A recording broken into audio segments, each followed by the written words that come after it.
దాదాపుగా భారతదేశం గురించి మాత్రమే నేర్చుకుంటాం.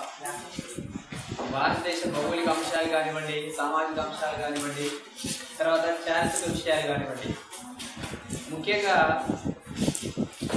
రాజకీయ పరంగా అయితే భారత రాజ్యాంగం గురించి నేర్చుకోవడం జరుగుతుంది. అలాగే ఈరోజు భారతదేశ జనాభా గురించి నేర్చుకోబోతున్నాం. మరి ఆ జనాభా గురించి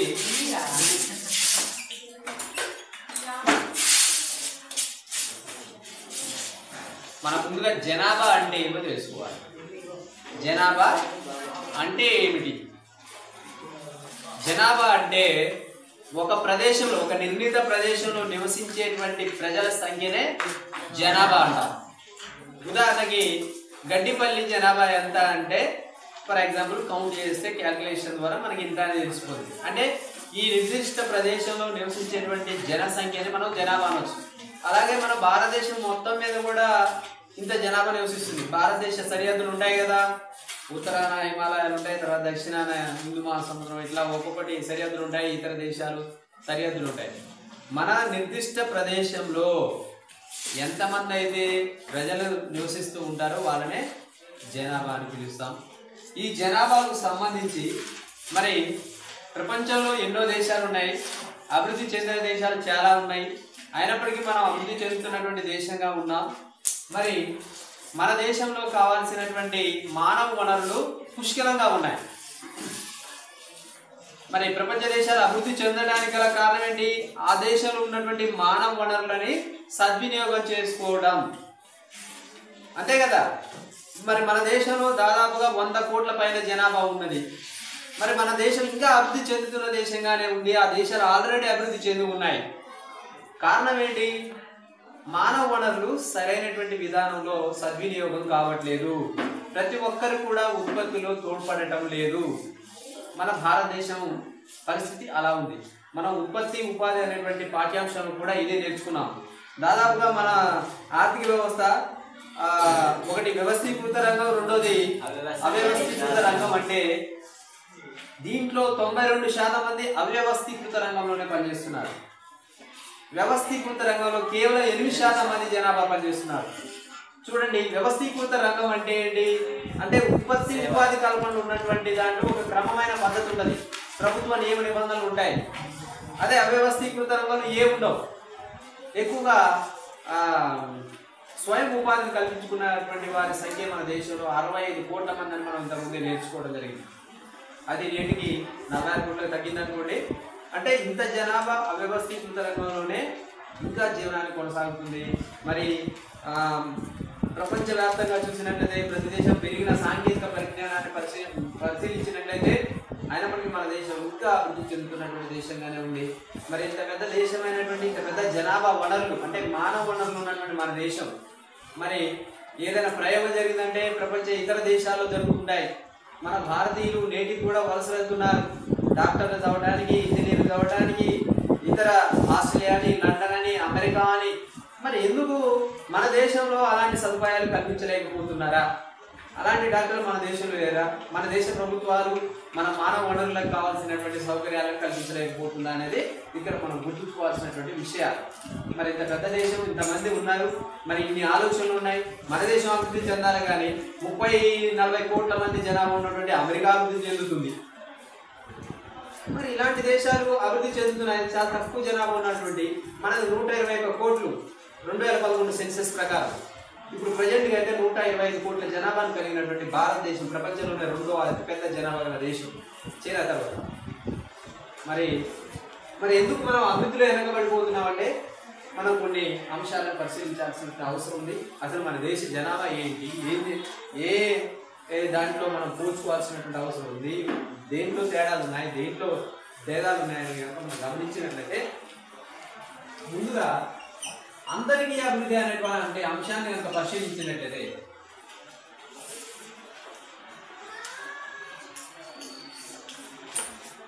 దేశంలో ఉన్నటువంటి దేశ జనాభా అందరికీ ఏ ప్రభుత్వమైనా చట్టం దృష్టిలో అందరూ సమానమనే చెప్తుంది. కాబట్టి దేశంలో ఉన్న ప్రతి ఒక్కరి యొక్క అభివృద్ధిని ఆయా ప్రభుత్వాలు కోరుకుంటాయి. అవునా కదా? ప్రతి ఒక్కళ్ళు అభివృద్ధి చెందాలి. కానీ అందరికీ అభివృద్ధి అనేటువంటి అంశం విషయంలోకి వచ్చేసరికి నేటికి కూడా ఈ అభివృద్ధి అనేటువంటి ఆ పలకలో కనుక చూసినట్లయితే చాలా మంది అంచులకు నెట్టివేయబడినటువంటి వాళ్ళే కనిపిస్తారు మనకి. ఎందుకంటే అందరికీ అభివృద్ధి అంటున్నాం, సమానత్వం అనేటువంటి భావన ఉంది మన దేశంలో, సమానత్వం. కానీ ఇక్కడ అసమానతలు ఎక్కువగా ఉన్నాయి మన దేశంలో. చూడండి, ఎక్కువ మంది అంచులకు నెట్టివేయబడ్డారు. ఎందుకంటే జనాభా అనేది ఒక సామాజిక అంశం, సామాజిక సూచిక అన్నమాట ఇది. అంటే దేశంలో అభివృద్ధి చెందడానికి ప్రధానమైనటువంటి మానవ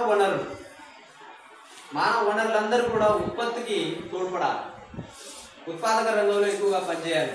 ఒక తండ్రి సంపాదిస్తున్నాడు, కుటుంబంలో తండ్రి సంపాదిస్తున్నాడు, ఆయన మీద ఆధారపడినటువంటి ఆయన తల్లిదండ్రులు కానీ, ఆయన అన్నదమ్ములు కానీ, ఆయన అక్క చెల్లెలు కానివ్వండి, వాళ్ళ పిల్లలు కానివ్వండి, వాళ్ళు పెళ్లి చేసుకున్నటువంటి వాళ్ళ కుటుంబాలు కానివ్వండి, అన్నీ కూడా మన దేశంలో అలా ఉన్నాయి. తండ్రి సంపాదిస్తాడు, తర్వాత కొడుకు వాటిని అనుభవిస్తూ ఉంటాడు. అంటే తండ్రి మాత్రం ఉత్పత్తి రంగంలో తోడ్పడ్డాడు, కొడుకు మాత్రం ఉత్పాదక రంగంలో పనిచేయలేదు. మరి దేశం అందరు మానవ వనరులు అందరూ ఉపయోగపడాలి కదా, అభివృద్ధిలో అందరూ భాగస్వాములు కావాలి. మన జాతీయ ఆదాయం పెరిగినప్పటికీ తలసరి ఆదాయం తక్కువగా ఉండటానికి కారణం ఇదే. ఇలా అందరికీ అభివృద్ధి అనేసరికి కొంతమంది అంచులకు నెట్టివేయబడ్డారు. అంటే వాళ్ళు ఇంకా పేదవారిగా, ధనిక వర్గంగానే పేదవారిగానే ఉంటున్నారు అనేది ఇక్కడ మనం గమనించాల్సినటువంటి మరొక అంశం. ఇంకో విషయం ఏంటి, మెయిన్గా ఇప్పుడు దేశ ప్రజలందరూ ఎదుర్కొంటున్నటువంటి సమస్యలకు ప్రధాన కారణం ఏంటి అంటే జనాభా పెరుగుదల అంటారు. జనాభా పెరుగుదల అంటారు. దేశంలో ఉన్నటువంటి సమస్యలు ఎన్నో ఉన్నాయి. ఆ సమస్యలను మనం ఎదుర్కొంటున్నాం అంటే కారణం ఏంటంటే జనాభా పెరుగుదల అంటాం. ఉదాహరణకి జనాభా పెరుగుదల ఎలా మనం దాన్ని ఐడెంటిఫై చేయాలి? మరి 1951 ఆ ప్రాంతంలో మన దేశ జనాభా చాలా తక్కువ, 20 కోట్ల లోపే, 18 కోట్ల జనాభాను కలిగినటువంటి దేశం. మన దేశంలో అందరికీ సరిపడా ఆహార సదుపాయాలు, ఆహార ధాన్యాలు ఉన్నాయి, సహజ వనరులు ఉన్నాయి. అప్పుడు మన దేశం, అప్పుడు భారతదేశమే, ఇప్పుడు భారతదేశమే. భౌగోళిక పరిధులు అయితే మారవు కదా మనం. కానీ నేడు జనాభా చూసేసరికి అప్పుడు 18 కోట్లు అయింది, ఇప్పుడు 120 కోట్లు అయింది. మరి పెరిగింది కదా జనాభా. ఈ జనాభా పెరగడం వల్ల అందరికీ సరిపడా ఆహార ధాన్యాలని ఉత్పత్తి చేయలేకపోతున్నాం. అంటే సమృద్ధిగా మనం ఆహార ధాన్యాలను ఉత్పత్తి చేయలేకపోతున్నాం. సహజ వనరులు అందరికీ సరిపోతాయా? ఇలా చాలా ఎక్కువ మంది ఉండటం వల్లనే నేడు వాళ్ళకి సరిపోయేటువంటి అవకాశాలు కల్పించలేదని మనం చెప్తాం. ఎందుకంటే మన దేశంలో ఉన్నటువంటి వాళ్ళంతా కూడా దాదాపుగా స్వయం ఉపాధిని కలిగినటువంటి అవ్యవస్థిత రంగంలోనే పనిచేస్తున్నారు. మరి వీళ్ళకి ఉదాహరణకి వ్యవస్థీకృత రంగంలో పనిచేసినటువంటి ప్రభుత్వ నియంత్రణలో ఉన్నటువంటి ఉద్యోగులకైతే వాళ్ళు ఉద్యోగం చేసినంత కాలం చేస్తారు. తర్వాత వాళ్ళ ఆ కాలంలో కూడా వాళ్ళకి సామాజిక భద్రత అనేది ఉంటుంది, ఉద్యోగ భద్రత. ఎలాంటి వాళ్ళ ఉద్యోగం పోతుందనే భయం లేదు, ఉద్యోగ భద్రత అలా ఉంటుంది. సమాజంలో కూడా ఒక భద్రత ఉంటుంది. ఎలా సొసైటీలో వాళ్ళని ఒక హోదా, పలానా ఇద్దరు కదా, ఆ రకంగా చూసినా కానీ ఏ రకంగా చూసినా సామాజిక పరంగా, హోదా పరంగా చూసినా వాళ్ళకి పద్ధతి కలిగినట్టుగా ఉంటుంది. తర్వాత వీళ్ళు పనిచేసినంత కాలం పనిచేస్తారు, తర్వాత రిటైర్ అయిన తర్వాత కూడా పెన్షన్ వస్తుంది. మరి మన లాంటి అవ్యవస్థీకృత రంగంలో పనిచేసేటువంటి మన తల్లిదండ్రులు కానివ్వండి, మన సంబంధికులు కానివ్వండి, మరి వాళ్ళు తర్వాత కొంత ఈ రోజు పని దొరుకుతుందా వాళ్ళకి? దొరకదు. దొరికినాడు పని, లేదంటే పని దొరకదు, అంతే కదా. వీళ్ళకి ఎలాంటి భద్రత, ఉద్యోగ భద్రత ఉందా? సామాజిక భద్రత ఉంటుందా? ఉండదు. కాబట్టి అందుకే ప్రభుత్వం కొన్ని సంక్షేమ పథకాలను ప్రవేశపెట్టింది. అది పెన్షన్ రూపంలో కావచ్చు, రేషన్ రూపంలో కావచ్చు, సబ్సిడీ రూపంలో కావచ్చు, ఏదైనా కావచ్చు. ఇలా ఆ కార్యక్రమాలని కొనసాగిస్తున్నాను. మరి భారతదేశ జనాభాకు సంబంధించి ఈ జనాభా గణన ఎవరు చేస్తారు అంటే జనాభా లెక్కల్ని ఎవరు సేకరిస్తారు? కేంద్ర ప్రభుత్వ సంస్థ చేస్తుంది. కేంద్ర ప్రభుత్వ సంస్థ చేస్తున్నారు. దాన్నే భారతదేశ జనగణన అంటాం. ఇంగ్లీష్లో అయితే ఇండియన్ సెన్సెస్ లేదా census of India, census of India అని పిలవడం జరుగుతుంది. ఈ సెన్సెస్ వాళ్ళు జనాభా లెక్కల్ని లెక్కించడం జరుగుతుంది. వీళ్ళు చేసేటువంటి పని ఏంటంటే మొత్తం దేశం అంతటికి, ప్రతి గ్రామం కావచ్చు, పట్టణం కావచ్చు, నగరం కావచ్చు, ఏదైనా కానివ్వండి, కొంతమంది సిబ్బంది ద్వారా ఈ జనాభా లెక్కల్ని చేయించడం జరుగుతుంది. ఈ సెన్సెస్ డిపార్ట్మెంట్ ఏం చేస్తుంది? ప్రతి ఇంటింటికి పంపించి జనాభాకు సంబంధించిన సమాచారాన్ని సేకరిస్తుంది. ప్రతి ఇంటికి వెళ్ళగానే ఆ ఇంటికి వచ్చినటువంటి సెన్సెస్ చేసేటువంటి వ్యక్తి ముందుగా కుటుంబ యజమాని అడిగేటువంటి పని ఏంటంటే నీ వయసు ఎంత, నీ వయసు ఎంత, నువ్వేం చేస్తావు, ఏ వృత్తి ఏ పని చేస్తావు, నువ్వేం చదువుకున్నావు, నీదే మతం అని ఇప్పటి వరకు మతంతోటే జనాభా లెక్కలు చేయడం జరిగింది. భవిష్యత్తులో కులం పేరుతో కూడా లెక్కిస్తామని చెప్పడం జరుగుతుంది. అది వేరే విషయం. ఏదేమైనప్పటికీ భారత జనగణన చేసేటువంటి పని ఏంటంటే జనాభాకు సంబంధించినటువంటి సమాచారాన్ని ఒక పద్ధతి ప్రకారం ఇప్పుడు చెప్పుకున్నాం కదా మనం, వయసు, కులం, మతము, వృత్తి, చదువు, ఆయన ఇల్లు ఏ రకమైనటువంటి ఇల్లు, కాంక్రీట్ ఇల్లా, రేకుల ఇల్లా, పెంకుటి ఇల్లా, లేకపోతే రకరకాల ఇల్లు ఉంటాయి కదా, ఇంటి రకం, ఇలాంటివన్నీ కూడా ఎంతమంది సభ్యులు ఉన్నారు, వాళ్ళ వయసు ఎంత, వాళ్ళు ఏం చదువుతున్నారు, వాళ్ళు ఏం చేస్తున్నారు, ఇలా రకరకాలుగా అంటే ఒక పద్ధతి ప్రకారం సమాచారాన్ని సేకరించి ఒక దగ్గర నమోదు చేయటమే దాన్ని జనగణన అంటాం. ఈ జనగణన చేసేటువంటిది మాత్రం భారతదేశ జనగణన సంస్థ. ఇది కేంద్ర ప్రభుత్వం నియమించినటువంటి సంస్థ. కేంద్ర ప్రభుత్వమే జనగణన చేస్తుంది. ఈ సంవత్సరం జనాభా లెక్కిస్తే మళ్ళీ నెక్స్ట్ సంవత్సరం లెక్కించారనమాట. జనగణన అనేది ప్రతి 10 సంవత్సరాలకు ఒకసారి చేస్తారు. ఎన్ని సంవత్సరాలకు ఒకసారి చేస్తారు? ఒక దశాబ్దానికి ఒకసారి జనాభాని లెక్కించడం జరుగుతుంది. ఈ జనాభా లెక్కించడాన్ని బ్రిటిష్ ప్రభుత్వం, మన భారతదేశంలో బ్రిటిష్ వాళ్ళు ఉన్నప్పుడే ఇది ప్రారంభమైంది 1877లో. అప్పుడు సరిగా పూర్తి సమాచారాన్ని సేకరించకపోవడం వల్ల బ్రిటిష్ వైస్రాయ్గా ఉన్నటువంటి లార్డ్ రిప్పన్ ఆయన ఆధ్వర్యంలో ఆయన ఎన్నో సంస్కరణ చేశారు భారతదేశంలో. బ్రిటిష్ వాళ్ళని మన భారతీయులు ఎప్పుడు కూడా వ్యతిరేకిస్తూ వాళ్ళని విమర్శిస్తూ ఉండేవాళ్ళు. కానీ లార్డ్ రిప్పన్ వైస్రాయ్గా ఉన్నప్పుడు మాత్రం ఆయన్ని పొగిడారు. స్థానిక సంస్థలని ఏర్పాటు చేసినటువంటి ఘనత ఆయనకు ఉన్నది. అందుకే స్థానిక సంస్థలు ఏంటి, గ్రామ పంచాయతీ వ్యవస్థ కావచ్చు, పట్టణ సంస్థలు ఉన్నాయి కదా, మున్సిపాలిటీలు కానీ, పురపాలక సంఘాలు కానివ్వండి, ఇలాంటి పంచాయతీరాజ్ వ్యవస్థ స్థానిక సంస్థలు తీసుకొచ్చినటువంటి ఘనత బ్రిటిష్ వైస్రాయ్ రిప్పన్. అందుకే ఈయన కాలంలో మొత్తం జనాభాని లెక్కించాలనేటువంటి ఉద్దేశంతో ఆయనే వైస్రాయ్గా ఉన్నటువంటి కాలంలోనే 1881లో సంపూర్ణ గణన చేశారు. జనగణన 1881లో. అలా ప్రతి 10 సంవత్సరాలకు ఒకసారి జనాభాని లెక్కించడం జరుగుతుంది ఈ సెన్సెస్ వల్ల. తర్వాత 1891, తర్వాత 1901, 1921, 1931, చివరికి 2011. ఇలా స్వాతంత్రానికి పూర్వం కొన్నిసార్లు జరిగింది, స్వాతంత్రం వచ్చిన తర్వాత కొన్నిసార్లు జరిగింది అనేది మనకి ఇక్కడ అవగాహన అవుతుంది. ఏది ఏమైనప్పటికీ భారతదేశంలో ఇప్పటి వరకు జరిగినటువంటి జనాభా లెక్కల ప్రకారం 2011 నాటికి మన భారతదేశ జనాభాను పరిశీలించినట్లయితే 120,193,422 మంది. ఇందులో స్త్రీలు, పురుషులు ఎక్కువగా ఉన్నారు.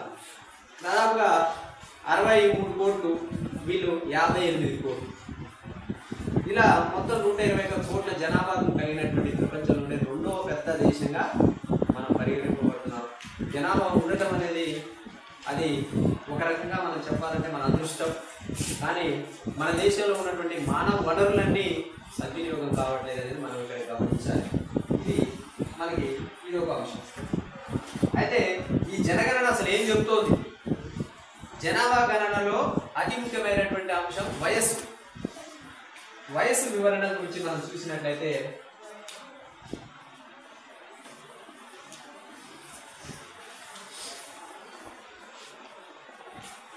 వయసును ఆధారంగా చేసుకొని సెన్సెస్ వాళ్ళు 3 వర్గాలుగా వర్గీకరించడం జరిగింది. 3 వర్గాల వయసుల వాళ్ళు ఉంటారు దేశంలో అని వర్గీకరించడం జరిగింది. ఒకటి పిల్లలు, రెండోది శ్రామిక జనాభా, పనిచేసే వయసు ఉన్నటువంటి వారు,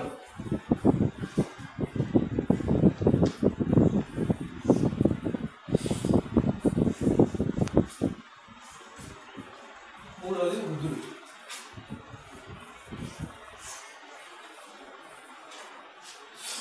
ఈ వయసు వివరణ ఏం చెప్తుందంటే మన భారతదేశంలో ఎంతమంది పురుషులు ఉన్నారు, ఎంతమంది స్త్రీలు ఉన్నారు అనేది లెక్కించడం జరుగుతుంది. ఎందుకంటే దీనికంటే ముందే మనం ఒక సర్వే చేయడం జరిగింది.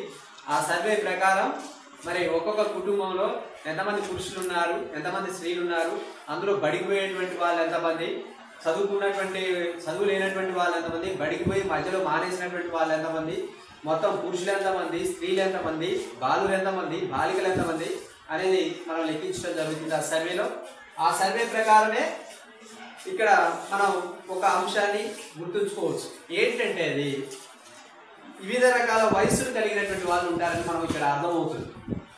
వాళ్ళు వారి యొక్క వయసుకు తగ్గట్టుగా వాళ్ళ పని చేయగలిగేటువంటి సామర్థ్యాన్ని కలిగి ఉన్నారా, లేకపోతే వేరే వాళ్ళపై ఆధారపడేటటువంటి వయసును కలిగి ఉన్నారనేది మనకి వయసు తెలియజేస్తుంది.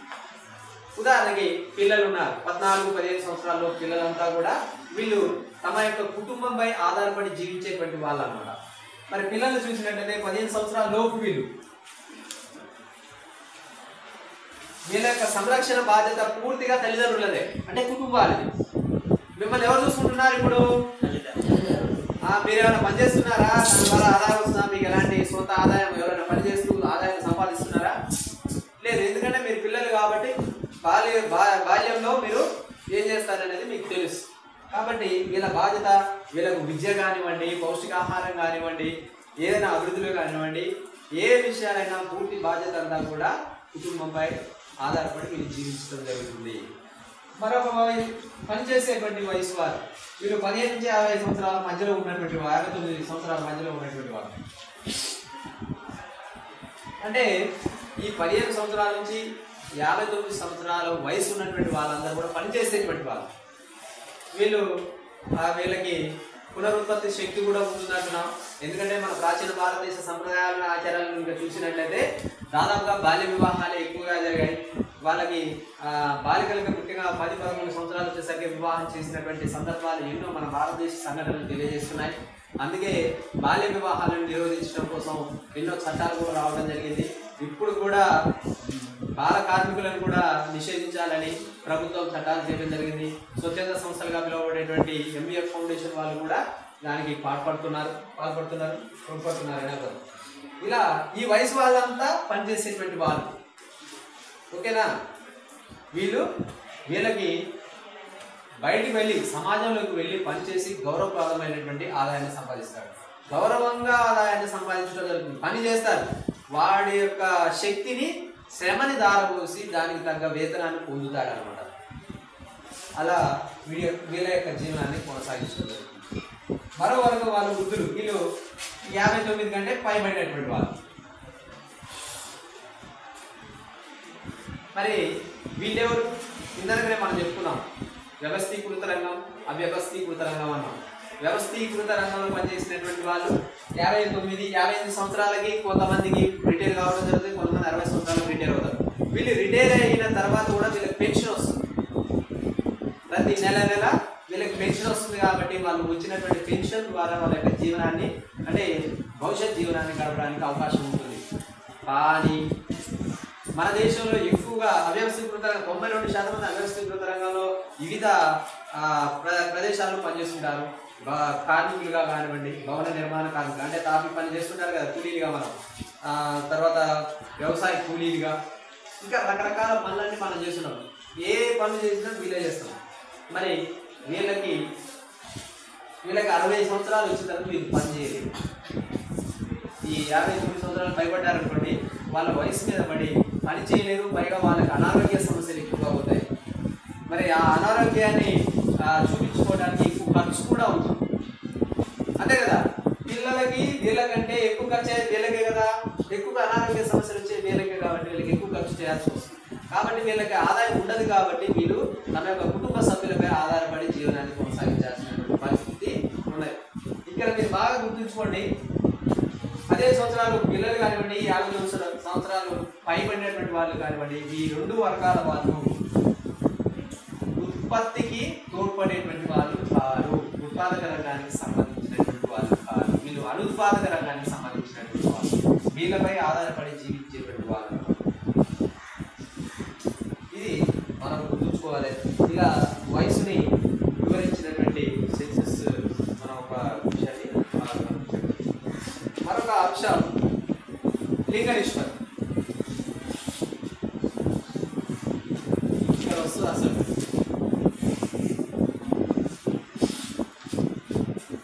నిష్పత్తిని ఇంగ్లీష్లో సెక్స్ రేషియో అని పిలవడం జరుగుతుంది. ఈ లింగ నిష్పత్తి అంటే లింగము అంటే స్త్రీలింగమా పులింగమా అని మనకు తెలుగులో వస్తుండదు. దాదాపుగా ఏకవచనం బహువచనం అన్నట్టుగా స్త్రీలింగం పులింగం అంటాం. పురుషుడు స్త్రీ అని మనం పిలవడం జరుగుతుంది. మీకు తెలుగులో బాగా తెలిసే ఉండొచ్చు. అంటే దీని అర్థం ఏంటంటే నిష్పత్తిని కనుక చూసుకున్నట్లయితే మన దేశంలో ఎంతమంది పురుషులు ఉన్నారు, ఎంతమంది స్త్రీలు ఉన్నారు, వీళ్ళ యొక్క రేషియోనే మనం లింగ నిష్పత్తిగా చెప్పడం జరుగుతుంది. అయితే దీనికి ఒక నిర్వచనం ఇవ్వడం జరిగింది. లింగ నిష్పత్తి అనగానేమి అంటే ఏమిటి? ప్రతి 1000 దేశంలో 121 కోట్ల జనాభా ఉందంటున్నాం కదా, అందులో ఒక్కొక్కరిని ఒక్కొక్క 1000 చేద్దాం. పురుషుల్ని 1000 చేద్దాం, స్త్రీలని 1000 చేద్దాం. ప్రతి 1000 మంది పురుషులకి ఎంతమంది స్త్రీలు ఉన్నారు అంటే స్త్రీ పురుషులు ఇరువురు కూడా వివాహం చేసుకోవాల్సిందే. మరి 1000 మంది పురుషులు ఉంటే ఎంతమంది స్త్రీలు ఉన్నారు? 1000 మంది పురుషులు ఉంటే ఎంతమంది స్త్రీలు ఉన్నారు? సమానం ఉండాలి కదా. సమానం ఉన్నప్పుడే కదా దేశం అభివృద్ధి చెందేది. మరి ఈ నిష్పత్తిని కనుక పరిశీలించినట్లయితే మన దేశంలో చాలా తక్కువగా ఉన్నది. ముఖ్యంగా ఈ లింగ నిష్పత్తి అనేది మనం పరిశీలించినట్లయితే ఎంతగానో వివక్షకు గురి కావడం జరుగుతుంది మహిళలు. ఈ పురుషుల కంటే స్త్రీలకు చాలా తక్కువ ప్రాముఖ్యాన్ని ఇవ్వడం జరుగుతుంది. ముఖ్యంగా మగపిల్లల విషయానికి వచ్చినప్పుడు, ఆడపిల్లల విషయానికి వచ్చినప్పుడు కనుక మనం బాగా గమనించినట్లయితే తమ యొక్క కుటుంబంలోనే తల్లిదండ్రులు వివక్ష అనేది చూపించడం జరుగుతుంది. కానీ అది మనకి కనిపించినట్టుగా అనిపించదు. తల్లిదండ్రులు తమ్ముని ఒక రకంగా చూసుకుంటారు, అక్కను ఒక రకంగా, అన్నని చెల్లెని ఇట్లా ఒక రకంగా చూసుకుంటారు, బాగానే ఉంది. కానీ వాళ్ళు చూపించేటువంటి ప్రేమ మనకి బాగానే ఉంటుంది. కానీ వివక్ష ఎక్కడ జరుగుతుంది అంటే విద్య విషయంలో, వాళ్ళకి ఇచ్చేటువంటి పౌష్టికాహారం విషయంలో, వాళ్ళు అభివృద్ధి చెందేటువంటి విషయంలో వాళ్ళకి తక్కువ ప్రాధాన్యత ఇవ్వడం జరుగుతుంది. అంటే వాళ్ళని అక్కడ తక్కువగా చేసి చూపిస్తున్నారు, కాబట్టి వాళ్ళని వివక్షకు గురి చేస్తున్నారు. అవునా కదా? చూడండి, సాధారణంగా మనం గమనిస్తూ ఉంటాం, ఎక్కువగా మగ పిల్లవాడైతే వాడిని 10th తర్వాత ఇంటర్, డిగ్రీ ఇట్లా పై చదువులు చదివిస్తుంటారు. అదే అమ్మాయిలు అయితే 10th వరకు రాలే అని సింపుల్గా చెప్పేస్తారు. వాళ్ళ నీకు పెళ్లి చేయాలంటే కట్నం ఎక్కువ అడుగుతారు, నాన్ సెన్స్ వర్డ్స్ యూజ్ చేయడం జరుగుతుంది. అవునా కాదా? ఇక్కడ వివక్ష అనేది ఇలా కొనసాగుతూ ఉంటుంది అనమాట. ఉదాహరణకి ఎందుకంటే ఇట్లా అంటున్నానంటే, పుట్టేటువంటి జనాభాను కనుక పరిశీలించినట్లయితే మన దేశంలో ప్రతి 100 మంది మగపిల్లలు జన్మిస్తే, 100 మంది మగపిల్లలు జన్మిస్తే ఆడపిల్లలు 103 మంది జన్మిస్తున్నారు. ఆడపిల్లలు 103 మంది జన్మిస్తారు. మనకంటే ఎన్ని ఎక్కువ? 3 ఎక్కువే. కానీ వాస్తవానికి చూస్తుంటే భారతదేశంలో పురుషుల కంటే స్త్రీలు ఎప్పుడు కూడా తక్కువగానే ఉంటున్నారు. ఏ సెన్సెస్ లెక్క ప్రకారం 1888 సెన్సెస్ కావచ్చు, 91 కావచ్చు, 1 కావచ్చు, 11 కావచ్చు, 21 కావచ్చు, ఇలా ఏ సంవత్సరం చూస్తున్నా పురుషుల కంటే స్త్రీలు తక్కువగానే ఉన్నారు. కారణం ఏంటి అంటే వీళ్ళు 100 మంది ఉన్నప్పటికీ కూడా వాళ్ళు ఎదిగేటువంటి సమయంలోనే వాళ్ళ ఆరోగ్య విషయంలో సరిగా పట్టించుకోకపోవడం, 103 మంది జన్మించినటువంటి ఆడపిల్లలు 100 మంది జన్మించినటువంటి మగపిల్లల విషయానికి వచ్చేసరికి చివరికి చూసేసరికి ఎక్కువ మంది మరణించడం జరుగుతుంది. పిల్లలు ఆడపిల్లలు మాత్రమే చనిపోవడం జరుగుతుంది. కారణాలు ఎన్నో ఉన్నాయి. అంటే ఇక్కడ వివక్ష కనుక చూపించకపోయినట్లయితే పురుషుల కంటే లేదా మగపిల్లల కంటే ఎక్కువగానే వాళ్ళ మనగలుగుతారు, సమాజంలో ముందుకు రాగలుగుతారు. కానీ వాస్తవానికి వివక్ష కారణంగా వాళ్ళు అణచివేయబడుతున్నారు. చాలా తక్కువగా ఇప్పుడు మనకి లింగ నిష్పత్తి చూసినట్లయితే చాలా తక్కువ, పురుషుల కంటే స్త్రీలు తక్కువగా ఉన్నారని మనం చెప్పుకుంటూ ఉన్నాం. మరి దీనికి గల కారణాలు ఎన్నో ఉన్నాయి. ముఖ్యంగా ఏ కుటుంబంలోనైనా పెళ్ళైన వివాహం అయిన తర్వాత ఆ కుటుంబానికి చెందినటువంటి వాళ్ళిద్దరు, తల్లి కావచ్చు తండ్రి కావచ్చు, నాకు మగ పిల్లవాడే కావాలని కోరుకుంటారు. ఎవరికైనా నాకు పుట్టేటువంటి పిల్లవాడు బాలుడు శిశువు మగ పిల్లవాడే ఉండాలని కోరుకుంటారు. ఈ మగ పిల్లవాడు కావాలనేటువంటి కోరిక ఏం చేస్తుందంటే మనల్ని తప్పుదారి పట్టిస్తుంది. మరి పెరిగినటువంటి టెక్నాలజీ వల్ల వైద్య సదుపాయాలు అధునాతనమైనటువంటి టెక్నాలజీ రావడంతో వాళ్ళు ఏం చేస్తున్నారు, స్కానింగ్ అనేటువంటి పేరుతోటి ఆ గర్భంలో ఉన్నటువంటి శిశువుని గర్భంలోనే చంపేస్తున్నారు. ఇలా గర్భంలో శిశువుని చంపడాన్ని మనం భ్రూణ హత్య అంటాం. అంటే పుట్టక ముందే శిశువుని చంపివేయడం. అంటే ఇక్కడ కూడా పుట్టక ముందే ఆడపిల్లలు వివక్షకు గురవుతున్నారు అనేది మీరు ఇక్కడ గమనించాలి. అదే పురుషుడని తెలిస్తే, మగపిల్లవాడని తెలిస్తే అలా చంపేస్తారా, అబార్షన్ చేస్తారా? చేస్తారు కదా.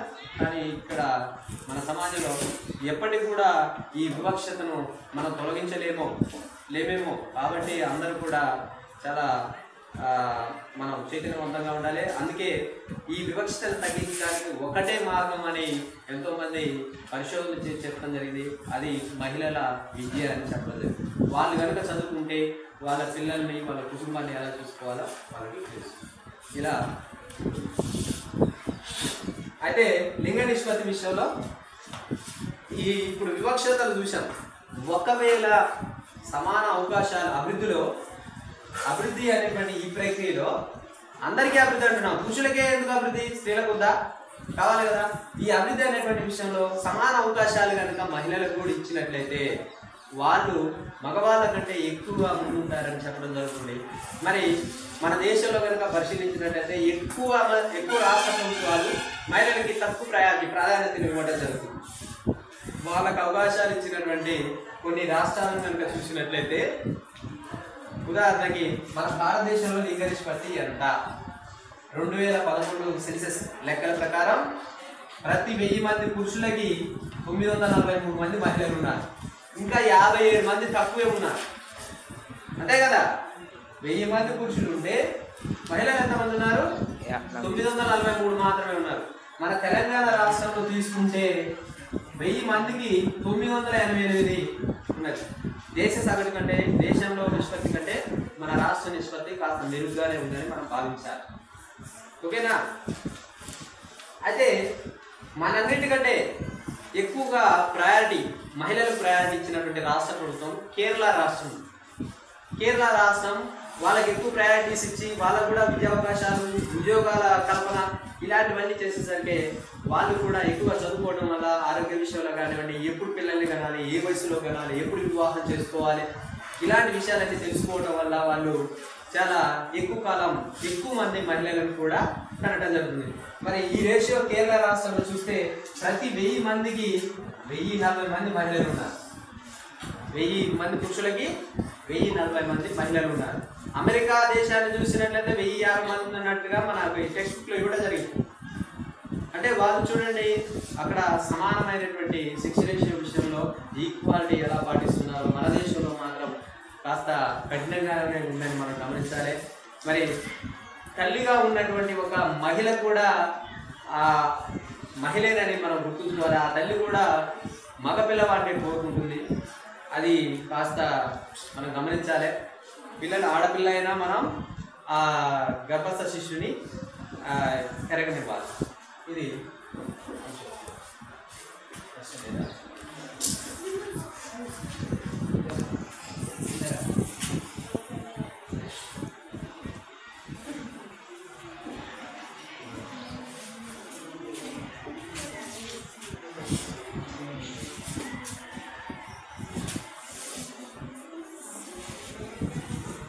శ్రామిక జనాభా విషయానికి వచ్చినట్టయితే ఇప్పుడే మనం చెప్పుకున్నాం, పనిచేసేటువంటి వయసు ఉన్నటువంటి వారినే శ్రామిక జనాభా అంటాం.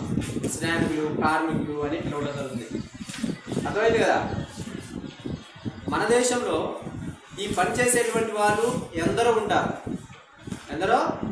అది వ్యవస్థీకృత రంగం కావచ్చు, అవ్యవస్థీకృత రంగం కావచ్చు. ఏ రంగంలో పనిచేసినప్పటికీ పనిచేసేటువంటి వయసు ఉన్నటువంటి వాళ్ళు పనిచేస్తూ ఉంటారు. కాకపోతే వీళ్ళకి సంవత్సరం పొడవునా పని ఉంటుందా లేదా కొద్ది కాలమే పని ఉంటుందా అనేది మనం చెప్పలేము. ఎందుకంటే ప్రతిరోజు పని జరుగుతుంది అనేది ఎవరికి దొరకకపోవచ్చు కదా. అవ్యవస్థీకృత రంగంలోనే 92% మంది ఉన్నారు. మరి వీళ్ళకి పని లభించడం అనేది చాలా సాధారణమైనటువంటి విషయం కాదు. మరి అయితే వీళ్ళని మన భారతదేశంలో సెన్సస్ వాళ్ళు 4 భాగాలుగా పనిచేసేటువంటి వాళ్ళని చూపించడం జరిగింది. మొదటిది రైతులు, రెండోది వ్యవసాయ కూలీలు,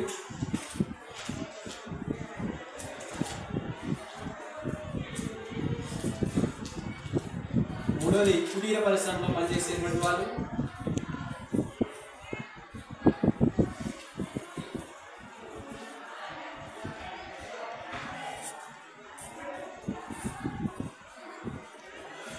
నాలుగోది ఫ్యాక్టరీలో వాణిజ్య సంస్థలు కంపెనీలు ఉంటాయి కదా, ఫ్యాక్టరీలో పనిచేసేటువంటి వాళ్ళు. అంటే రైతులని ఎవరన్నా వాళ్ళకి సొంత భూములు వ్యవసాయ భూములు ఉంటాయి, సొంత వ్యవసాయ భూములు ఉంటాయి, లేదా ఇంకో రైతు దగ్గర ఆ వ్యవసాయ భూమిని కౌలుకి తీసుకుంటాడు, కౌలుకి తీసుకొని వ్యవసాయం చేసేటువంటి ఒక వర్గం వాళ్ళు, ఒక భాగం. వ్యవసాయ కూలీలు ఎవరు? ఈ రైతుల దగ్గర ఆ వ్యవసాయంలో అంటే కూలీ కోసం వాళ్ళు వ్యవసాయ కూలీగా చేరి పనిచేస్తారు. ఎవరు? వీళ్ళు వ్యవసాయ కూలీలు. ఇప్పుడు మన గడ్డిపల్లి గ్రామంలో వ్యవసాయదారులు ఉన్నారా? రైతులు, వాళ్ళకి పొలం ఉంది కదా, వాళ్ళు కూడా పనిచేస్తారు కదా, అందులో వాళ్ళు ఈ వర్గం కిందకే వస్తారు కదా, అంటే పనిచేసేటువంటి వయసే కదా వాళ్ళది. అలాగే మన పేరెంట్స్ చాలా మంది ఉన్నారు, వాళ్ళ పొలంలో పనిచేయడానికి వెళ్ళరా? అలా వ్యవసాయ కూలీలుగా మనం వెళ్తామన్నాడు, కూలీలుగా. మరొకటి కుటీర పరిశ్రమలు అంటున్నాం. కుటీర పరిశ్రమలనే కాదు, మనకి సాధారణంగా ఇళ్లలో ఉండి కూడా కొన్ని పనులు చేస్తూ ఉంటాం. బుట్టలు అల్లడం, బట్టలు తయారు చేయటం. ఇక మన గ్రామంలో అయితే రైస్ మిల్ ఉంది, రైస్ మిల్లో పనిచేస్తుంటారు. ఇంకా ఇలా బీడీల కట్టలు, తునికాకులు తీసుకొని బీడీ ఆకులను చుట్టడం జరుగుతుంది అనమాట. ఇట్లాంటి మనం ఇళ్లలో కూర్చొని చేసిన కుమ్మరి వాళ్ళు కుమ్మరి పని, కమ్మరి వాళ్ళు కమ్మరి పని, ఇలా సంప్రదాయ వృత్తులు కూడా చేపట్టినటువంటి వాళ్ళు ఉంటారు కదా, అలా కుటీర పరిశ్రమలో పనిచేసేటువంటి వాళ్ళంతా కూడా మరొక భాగంగా చెప్పుకోవచ్చు. ఇంకా ఫ్యాక్టరీలు, పెద్ద పెద్ద ఫ్యాక్టరీలు ఉంటాయి, వ్యాపార సంస్థలు ఉంటాయి. అంటే కంపెనీలు పనిచేసేటువంటి వాళ్ళు ఉంటారు, ఫ్యాక్టరీలో పనిచేసేటువంటి వాళ్ళు ఉంటారు. ఇలా ఇన్ని వర్గాలుగా ఉన్నారని చెప్పడం జరుగుతుంది. ఇది శ్రామిక జనాభాకి సంబంధించినటువంటి మరొక అంశం. అయితే ఇక్కడ మరొక అంశం, 4వ విషయానికి వచ్చినట్లయితే జనాభాలో మార్పు.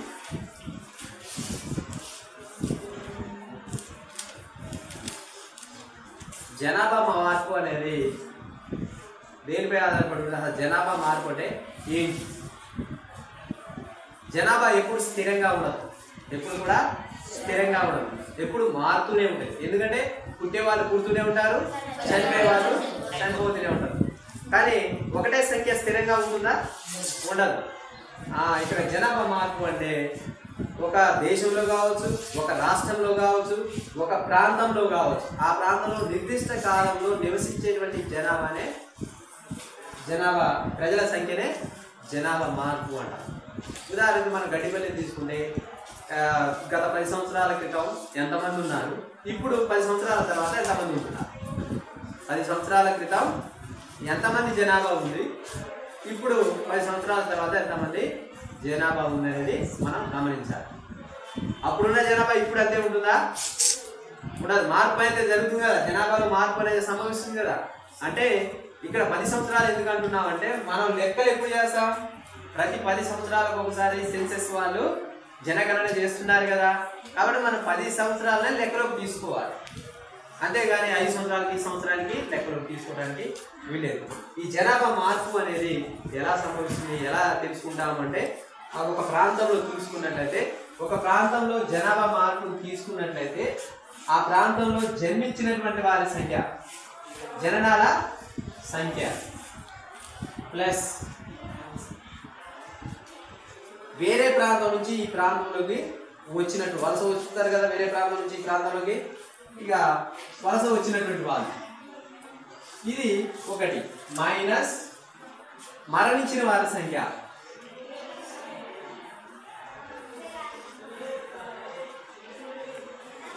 ప్లస్ ఈ ప్రాంతం నుంచి వేరే ప్రాంతానికి వెళ్ళిపోయినటువంటి వాళ్ళు, వేరే ప్రాంతానికి వలస అన్నమాట, వేరే ప్రాంతానికి వలస. ఇది ఒకటి. అంటే ఉదాహరణకి గడ్డిపల్లిని తీసుకుందాం. గడ్డిపల్లిలో మొత్తం జననాల సంఖ్య ఎంతమంది పుట్టారు, ఎంతమంది ఉన్నారు మొత్తం లెక్కించాం. వేరే ప్రాంతం నుంచి ఇక్కడికి ఎవరైనా వచ్చారో వాళ్ళు లెక్కిస్తాం. మళ్ళీ అందులోంచి ఎవరిని తీసేయాలి, ఎంతమంది చనిపోయారో తీసేయాలి కదా.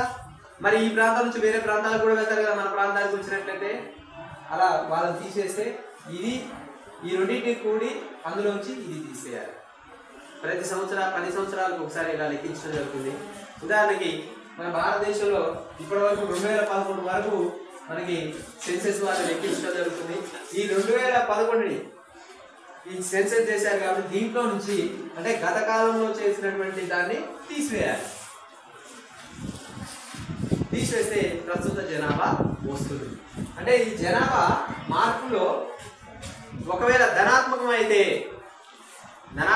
అంటే ఎక్కువగా ఉంటే ఆల్రెడీ ఉన్నదానికంటే ఇప్పుడు పెరిగింది అనుకోండి, కొంతమంది పెరిగారు అనుకోండి. గత లాస్ట్ 10 years బ్యాక్ 1000 మంది ఉంటే ఇప్పుడు 1500 అయ్యారు అనుకుందాం. ధనాత్మకం అయినట్టే కదా, పెరిగినట్టే కదా. కాబట్టి జనాభా పెరిగిందట. ఒక తక్కువ అయితే జనాభా తగ్గిందట.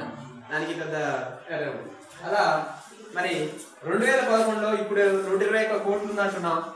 మరి 2001లో 102 కోట్లు ఉందన్నాం. దాన్ని తీసేస్తే ఎంత పెరిగింది అనేది మనకు తెలుస్తుంది. జనాభాలో మార్పు అనేది ఇలా అర్థం చేసుకోవచ్చు. జనాభా మార్పుని చాలా సులువుగా అర్థం చేసుకోవడానికి ఆ సూత్రాన్ని కూడా మనకి ఇవ్వడం జరిగింది. దీన్ని తెలుసుకోవడానికి జననాల రేటు, మరణాల రేటు అనేటువంటి ఒక అంశాన్ని తెలుసుకోవాలి.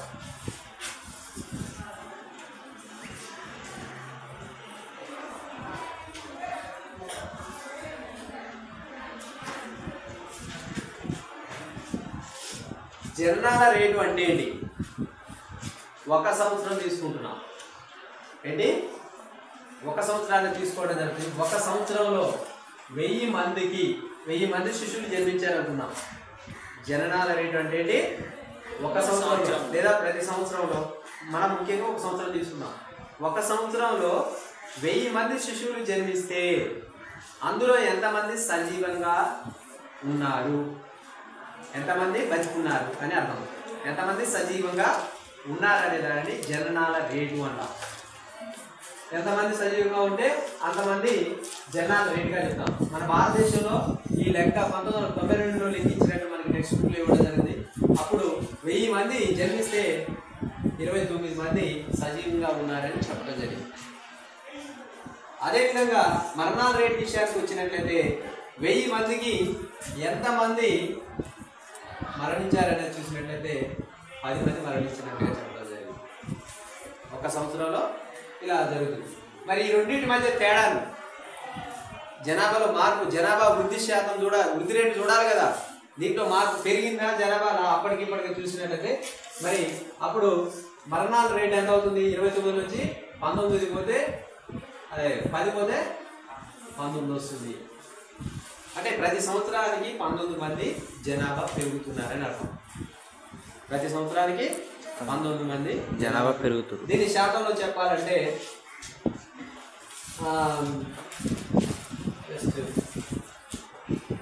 19/10 ×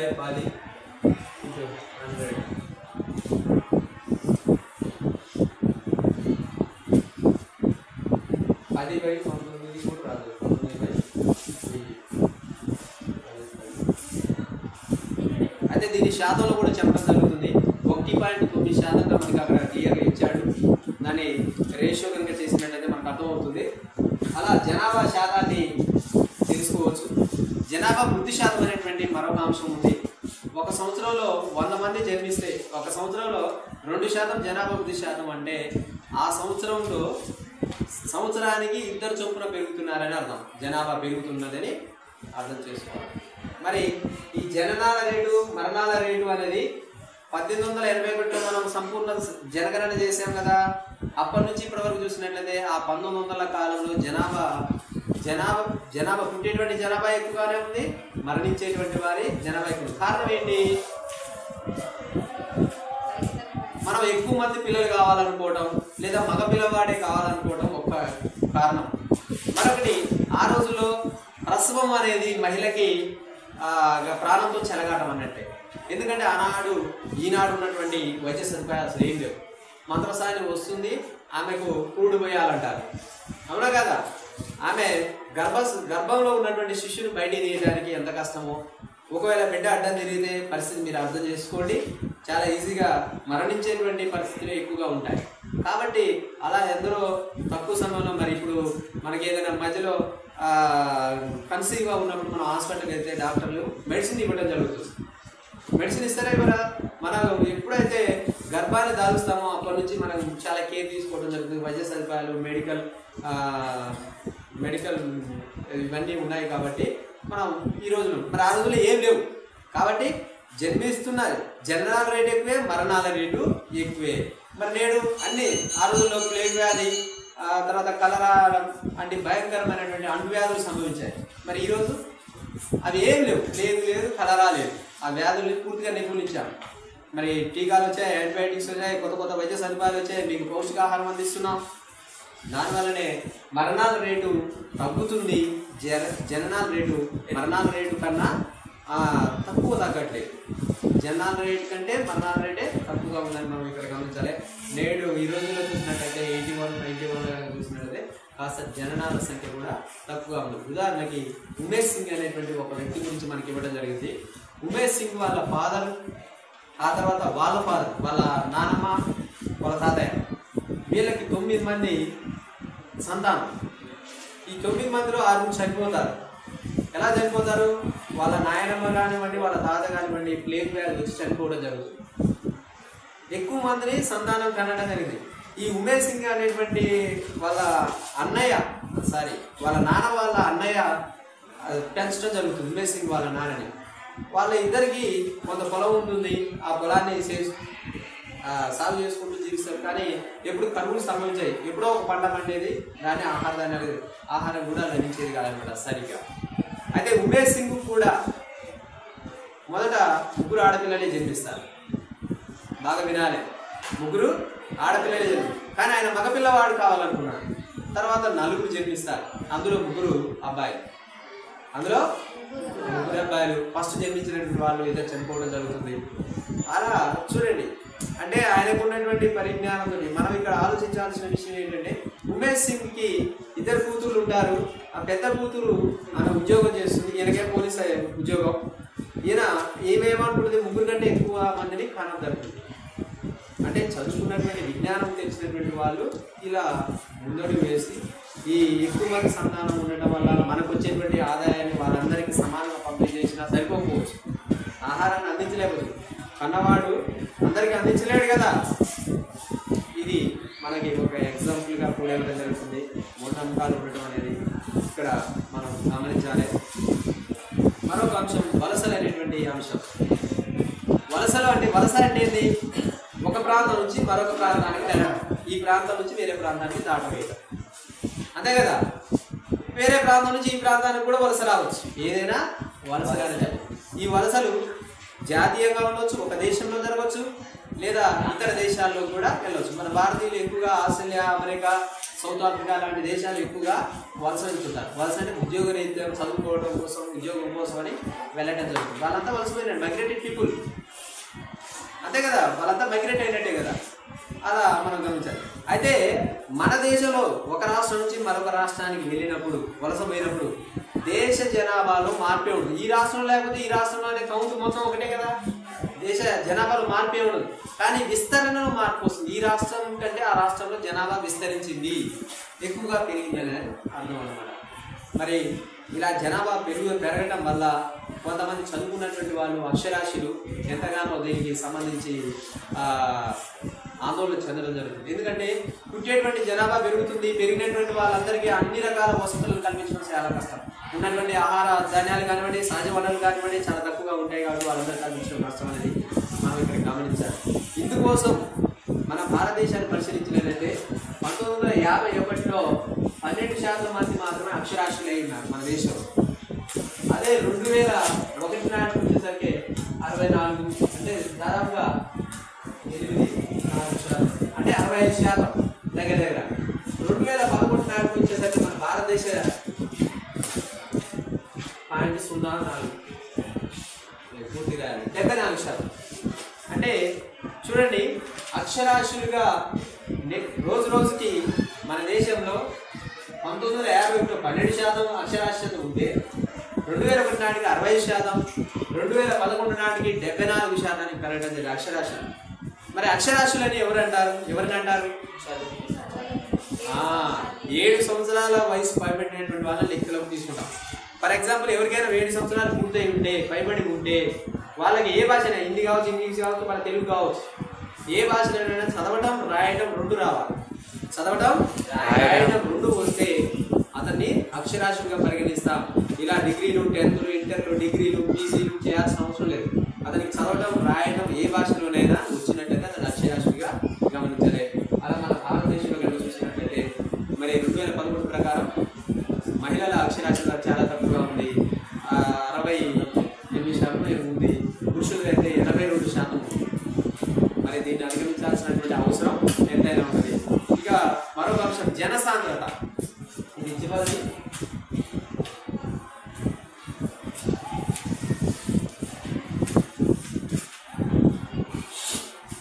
జనసాంద్రత అంటే పాపులేషన్ డెన్సిటీ అన్నాం ఇంగ్లీషులో అయితే. ఈ జనసాంద్రత అంటే చూడండి, ఒక దేశంలో ఒక ప్రదేశంలో ఎంతమంది జీవిస్తున్నారు అనేది తెలియజేసేదే జనసాంద్రత. దాన్ని అక్యురేట్గా నిర్వచనాన్ని చెప్పాలంటే మన భారతదేశాన్ని తీసుకున్నట్లయితే 1 చదరపు కిలోమీటర్ విస్తీర్ణంలో లేదా వైశాల్యంలో ఎంతమంది నివసిస్తున్నారు అనేది జనసాంద్రత. ఉదాహరణకి భారతదేశాన్ని కనుక తీసుకున్నట్లయితే